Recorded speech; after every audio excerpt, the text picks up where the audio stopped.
نننی بیان او د هغې خلاصه د صدقې په فضایلو باندې چې صدقه په اسلام کې یو د انسانانو لپاره څومره مهم ده.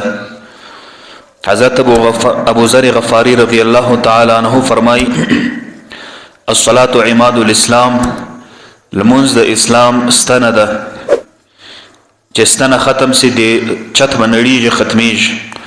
والجهاد سنام العمل، جهاد بیا د عمل بوک دی. والصدقه شيء عجيب، والصدقه شيء عجيب، والصدقه شيء عجيب. درې ځلې ابو ذر غفاری رضی الله تعالی عنہ فرمایي چې صدقه ډیر ناشنا شی دی. حضرت ابو درداء رضی الله تعالی عنہ فرمایي دا واجب روایت ته چې نبی کریم صلی الله علیه و آله و صحبه وسلم فرمایل ما طلعت شمس الا بعث بجنبتيها ملکان ینادیان. وای چې کله المر راوخیږي هر ورځ الله جل جلاله دو فرشته یا دو ملائکه راپورته کی وایستی او आवाज کی هغه ما سوا د انسانانو د پیرانانو څخه ټول دنیا اوري د आवाज. هغه څنګه आवाज دی؟ هغه دا ده ایها الناس هلموا الى ربکم، اے خلقو راسی د خپل پروردگار و طرف ته.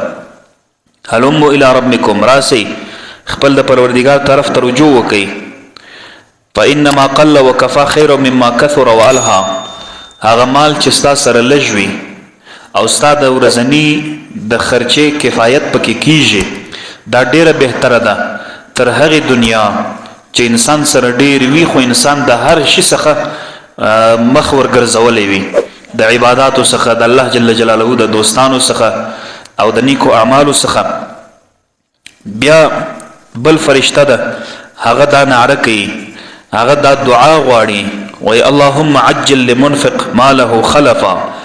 یا الله هغه څوک چې مال کې نفقه ورکوي، صدقه کوي، خیرات کوي او ورکړه کوي، یا الله پاک د په مال کې برکت واچي. نو د برکت دغه ترجمه راځي چې خدای پاک د اجر او ثواب ورته ورکړي. وعجل لممسک ماله تلفا، یا الله چې هغه څوک چې خپل مال بندوي او نه خرچ کوي د الله په لاره کې، خدای د دغه مال ور هلاک کې، ور تباہی کې، ور بربادي کې. دا دوه فرشتي دي چې هر ورځ دا دعا غواړي. نو هغه څوک چې مال مصرفوي، صدقه کوي، خیرات کوي، نیکو ځایونو ته خپل مال او دولت ورکوي، نو د دې انسان مال ختمېدونکی نه دي. د انسان په نظر کې خدا راځي چې زه په نیک ځای کې خپل مال خرچ کم، نیک ځای کې صدقه وکم، نو زما مال به ختم سي، زما سره به دولت نه وي، زما سره به جاه او جاداد نه وي. حالانکه خبره داسې نه ده، بلکې خبره دا ده اصل چې ستا په نس کمبوت راځي خو د الله په نس باندې هغه زیادت راځي. تا ته اجر درکوي، په هغه کې به برکت ولویږي، نو ځکه ستا مال به وار په وار ډیریږي او کمیږي نه.